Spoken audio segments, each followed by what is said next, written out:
Hey guys, today we're going to go ahead and post the Machina deck build that I was running yesterday for the intro video, and I wanted to go ahead and get this deck list done with and up so you guys can understand what I was doing yesterday.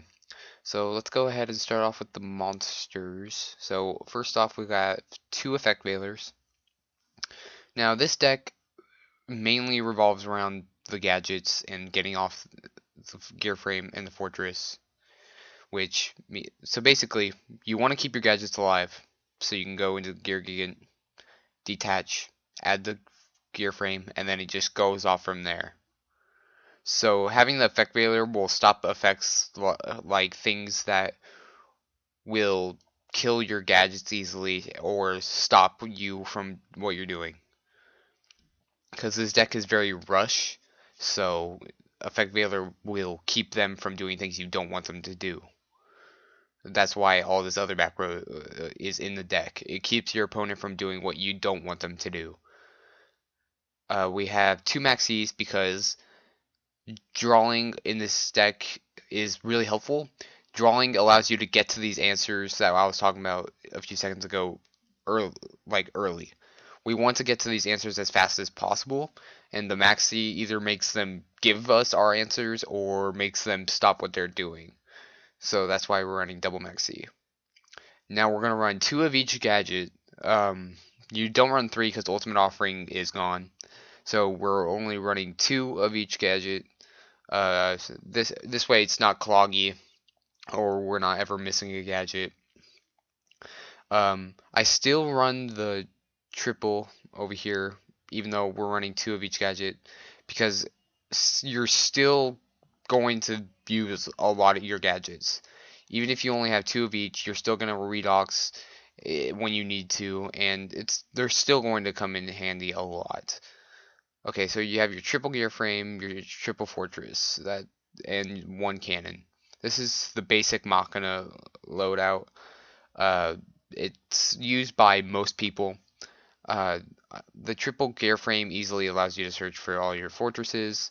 The fortress is the boss monster of the deck. I shouldn't have to explain his effects, and I'm not going to, because if you wanted to, you could easily pause it, or just go look it up yourself. Fortress is going to be using the three gadgets, the gear frame, and the cannon as fodder to summon himself along with himself.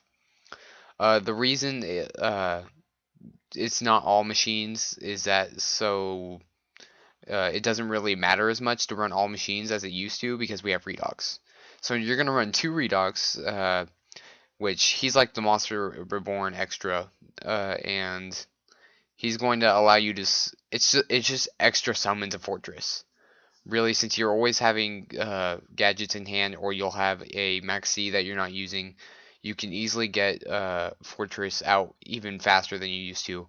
Plus, you can summon him out from the grave to exceed into rank 7s, which makes Draco Sack, Big Guy, and all those way more accessible than they used to be.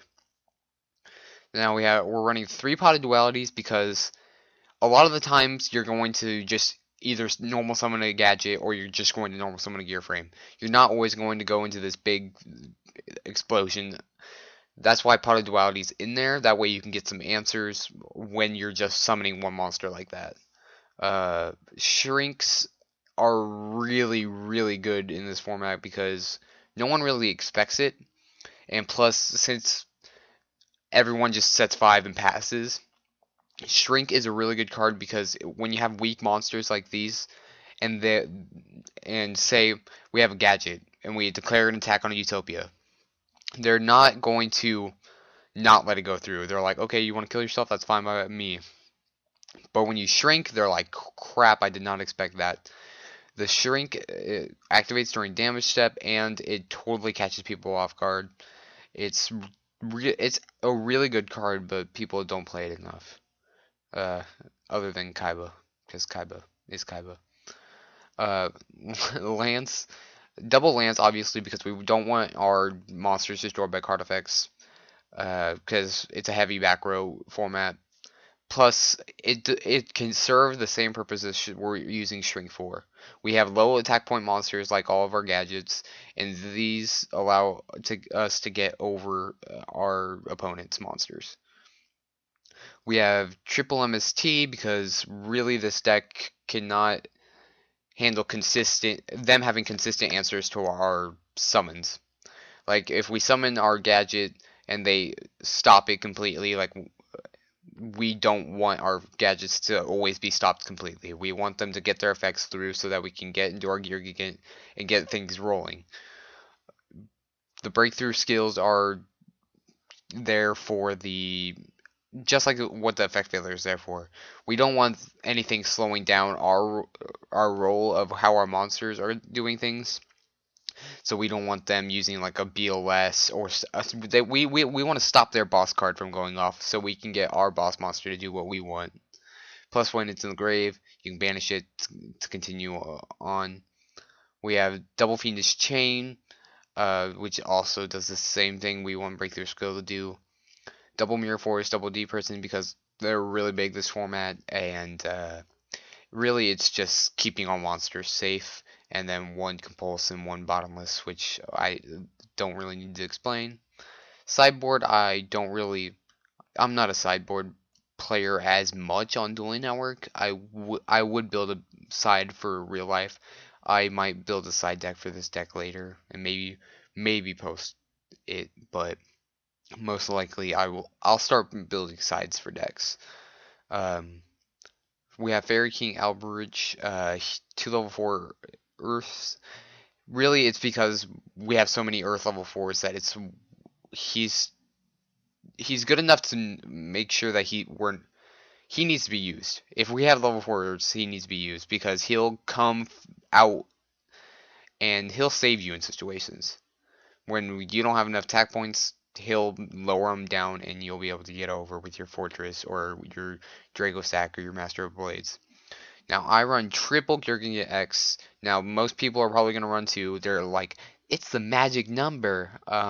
Yeah, really, this deck centers on this guy. Like, if you're not going into at least 2 a game, something's wrong. You are definitely able to go into 3. Like, if you're not using your gear frames to go into Gear Gigant, something is also wrong. With D-Prison so widely used and Fiendish Chain being out, yeah, sometimes he's just going to need to be used to exceed and not equipped. Mace Stroke is obvious, along with Gaga Cowboy, because obviously you want to be... Gaga Cowboy should be in any deck where you can just go into that 800 damage just to finish them off. A Utopia because obviously we want our gadgets safe if we need to save ourselves for our next turn to summon a gear frame. The Black Ship of Corn to take out things that normally we can't take out. Photon Palpur Operative for the defense mode monsters. Zenmeister. Why do we run Zenmeister? Because he's a 2500 attack point with both his overlay, his Xyz materials, and he's a machine. So he's a 2500 machine, and I would recommend citing limit removal because that's what you're going to use this guy for. Limit removal will turn this guy into a 5000 beat stick Xyz compared to a Gearging X with limit removal, he's only going to be 46. Big Eye, Drago Sack, Master of Blades are rank 7s. They're all useful in their own way, whether we need to take monsters, pop, or just some Master of Blades to get around things. They're all really broken, and we can easily get into with the Redox. Scrap Dragon and Catastor are kind of self-explanatory.